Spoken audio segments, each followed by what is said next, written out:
families. When I was diagnosed, I actually found out I had breast cancer on my 35th birthday. I was breastfeeding my daughter, yes, kind of freaky at 18 months of age. However, she was my baby. I knew she was going to be my last child. I had a son, Nicholas, another son, Alex, and then Madeline, my baby. And I had lumps in my breast that was minimized because of my age, because of how many children I had had. And my doctor had been my OBGYN ever since I was 18. And here I am, 34 years old, just had a baby, going to my follow-up appointment. He said, "Kristen, it's nothing." Okay, he said, "but because it's you, we'll get it checked out." God had a different story. He kept on throwing extra tumors to make me pay attention. So when I was diagnosed, I was really sick. I fought cancer for 2 years. I had a very atypical journey, which ironically I feel was all part of God's plan in a weird way. My feelings about life and the next day were very similar to Rebecca's, as many of you, I'm sure, could also relate to her story. But one thing that really is a challenge, and today remains a challenge, my children. What about them? What about your family, your spouse, your mother, your friends? What about them? You're fighting so hard to make it through, to live another day, and to beat cancer. Who's taking care of them? We still deal with this today. When I was diagnosed, there wasn't a partnership. There wasn't anything in the community where they partnered with young families and provided counseling and support for the children. I work at UAB, and even internally, I couldn't get a child life specialist to help talk to my kids. We just decided to celebrate. We celebrated everything. We still celebrate everything. On the way here, I have to admit, my daughter had candy for breakfast. And you know what? It upset my mother, but for me, it's okay. We celebrate life. We celebrate when the sun comes up to when I usually just fall asleep. But they went through my fight too. Her mother that she knew, the things, some kids play with their mother's hair to go to sleep. My daughter did that. I was nursing her. Bedtime was her on my chest with her hands in my hair. And then all of a sudden, I had none. All of a sudden, the breasts she knew that gave her comfort became, as weird as this may sound, the JP drains that I had postoperatively. But who's helping her, and what do you say to your children? Honesty. I have to say her world was a little bit rocked. And yes, for a long time, she referred to her own breasts as boo-boos. I had 4 surgeries on my breasts for various, like I said, it was atypical journey. I was life flighted in one part for a rupture from Montgomery to Birmingham. And it was a traumatic injury as it was seen. And my surgeon came in from home, and my whole family thought I was going to die. I thought I was going to die. So it wasn't cancer that was going to kill me and take me from my children's world. It was going to be this postoperative complication. Who warned you about that?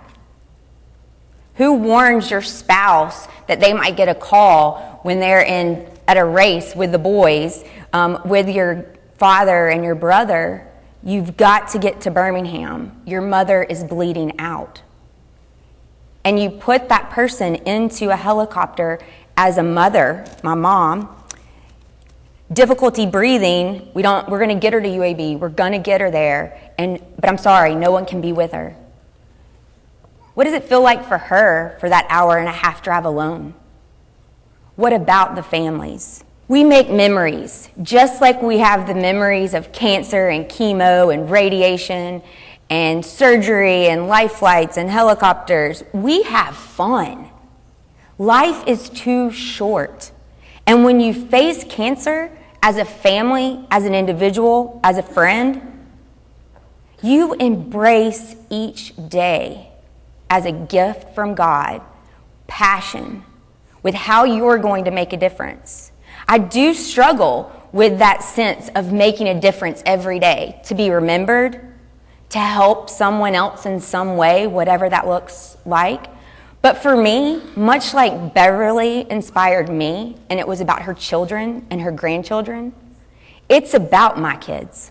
It's about my family. It's about my friends. I don't want the memories of cancer to oversee who I am and what I have to offer as being a family member and a loved one for each of them.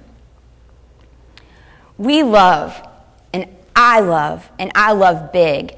And that sounds kind of weird, but if you know me, every day I feel very strongly that the interactions we have with each other, as I look across this room and I see all of you, and I don't know half of you, but if I look at you with a smile and I'm eager to know who you are, I'm going to leave an impression.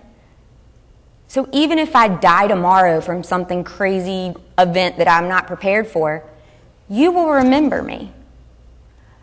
Love and that example that I'm able to give to others on a daily basis, interacting with those, is important for my children.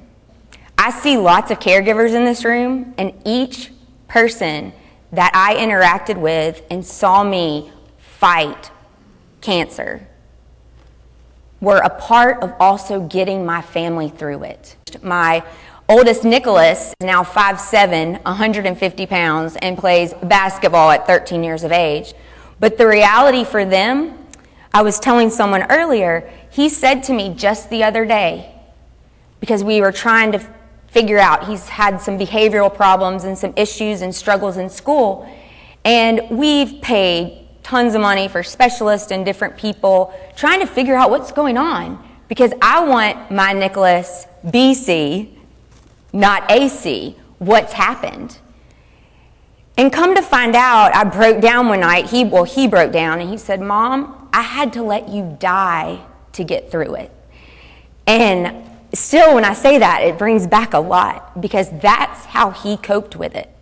And even though we had a village taking care of us what they thought was right, we have work to do to take care of these families in our community and in our country, because that's our future. And we now are rebuilding our relationship, but it took 4 years from my diagnosis to get there.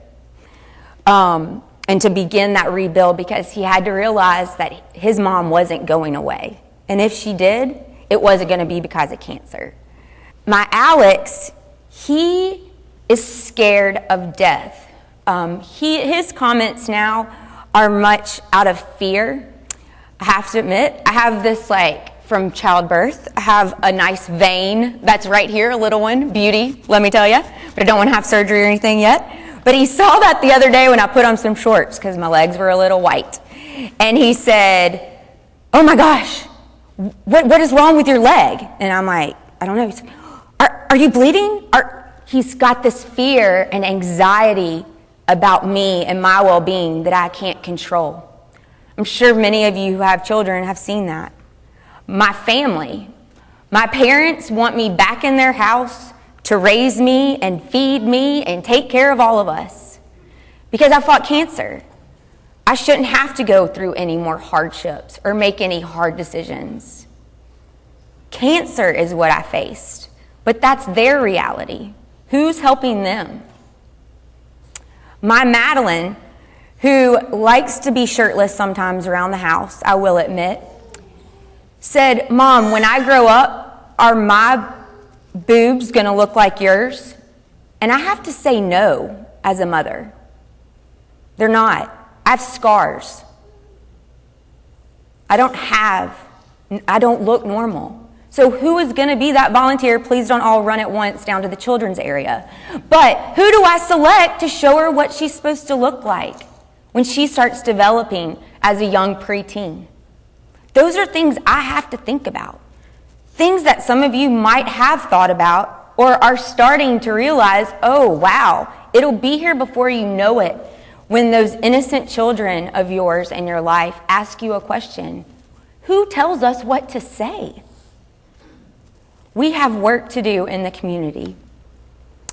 My friends, Valerie and Terry, we celebrated everything. I worked. Looking back, I wish I would have taken advantage of what I call the C card to say I had cancer, to enjoy. But I was bound and determined to keep my normal. When you're fighting cancer and you're trying to work and you're trying to raise a family and keep your normal, your BC life, you're allowing family to dress up and go visit your kids at school. So it takes a village, but who tells them that's what she needs? They're just trying to keep the before cancer normalcy.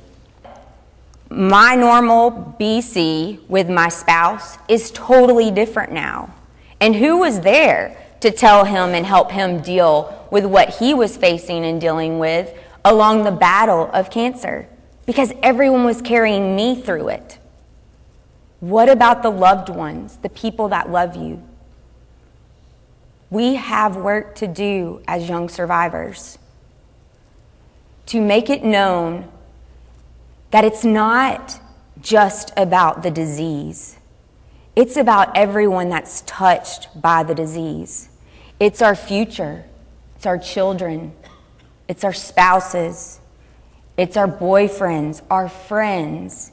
It's the people that we come across and pass at the grocery store with no hair.